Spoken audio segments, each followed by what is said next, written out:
یہ بات ذہن میں رکھیں کہ توفیقات اس کی جانب سے ہوتی ہیں، تو اس سے ہمیشہ توفیق مانگیں کہ اللہ اپنے حضور جھکنے کی توفیق نصیب کر دے۔ اس سے بڑا بدبخت نہیں ہے جو اللہ کے حضور جھکنا بھی نہیں جانتا۔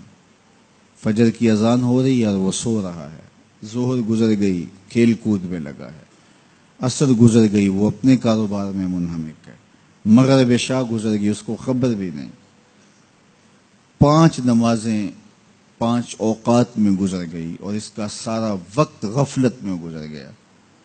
کیسے چین کی نیند آ گئی؟ کیسا مسلمان ہے، کیسا کلمہ گو ہے؟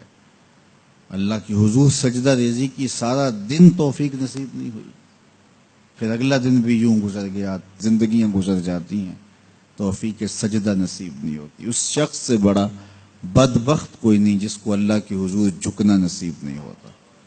اور یہ بات ذہن میں رکھیے گا، اللہ جب کسی سے ناراض ہوتا ہے تو رزق بند نہیں کرتا، اس کے لیے آب و دانے کی بندش نہیں کر دیتا، اس کی دیگر ضروریات روک نہیں لیتا، اس کو ہر کچھ بہم پہنچ رہا ہوتا ہے، لیکن اللہ کسی سے ناراض ہو سجدے کی توفیق چھین لیتا ہے۔ بندہ سمجھتا میں نماز نہیں پڑھتا، میاں تو کون ہے؟ تجھے توفیق سجدہ ہی نہیں دی جا رہی، تو نے اللہ کو ناراض کر لیا ہے، وہ تجھے اپنی چوکھٹ پہ بلاتا ہی نہیں، اپنی دہلیز پہ تمہیں حاضری کا اذن ہی نہیں دے رہا۔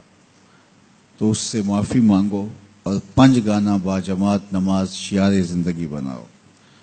اللہ کے محبوب علیہ السلام نے ارشاد فرمایا، حضرت انس رضی اللہ تعالی عنہ کی مرویات سے ہے، صحیح بخاری میں یہ حدیث موجود ہے کہ آقا کریم نے ارشاد فرمایا، ان احدکم اذا صلی ینادی ربہ، تم میں سے جب کوئی شخص نماز پڑھتا ہے تو وہ اپنے رب سے سرگوشیاں کر رہا ہوتا ہے۔ یہ اپنے رب سے ہم کلام ہونا ہے۔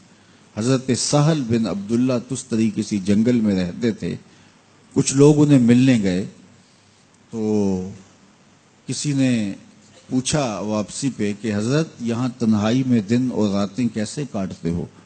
تو حضرت سہل نے کہا تمہیں کس نے کہا ہے میں تنہا رہتا ہوں؟ کہا کسی نے کیا کہنا تھا، ہم خود دیکھ رہے ہیں آپ تنہا ہیں۔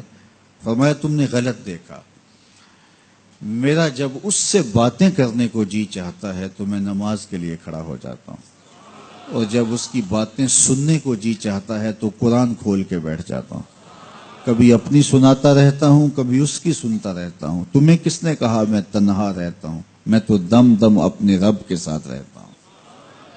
تو جو نماز پڑھتا ہے وہ اپنے رب سے سرگوشیاں کرتا ہے، وہ اپنے رب سے بات کرتا ہے، اپنے رب سے ہم کلام ہوتا ہے۔ تو خوش نصیب لوگ جنہیں 5 گانا نماز نصیب ہوتی ہے، اور پھر اگر اس کے آداب کی رعایت کے ساتھ نصیب ہو، نماز پڑھنے کا جو انداز ہے وہ نصیب ہو جائے، جیسا کہ حدیث احسان میں ہے، جبریل امین نے حضور سے کچھ سوال کیے تھے، ان میں سے ایک سوال تھا حضور احسان کیا ہے؟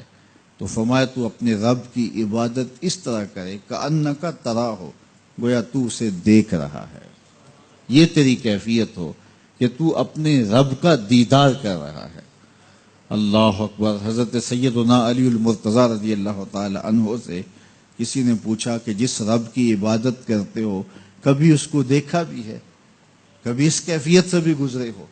تو فرمایا لم اعبد ربا لم اراہ، جب تک دیکھتا نہیں سجدہ ہی نہیں کرتا۔ تو اپنے رب کی عبادت ایسے کرو کہ تم گویا اسے دیکھ رہے، اور اگر یہ کیفیت تمہاری پیدا نہیں ہوتی تو کم از کم اس کیفیت میں آؤ کہ تمہارا رب تمہیں دیکھ رہا ہے۔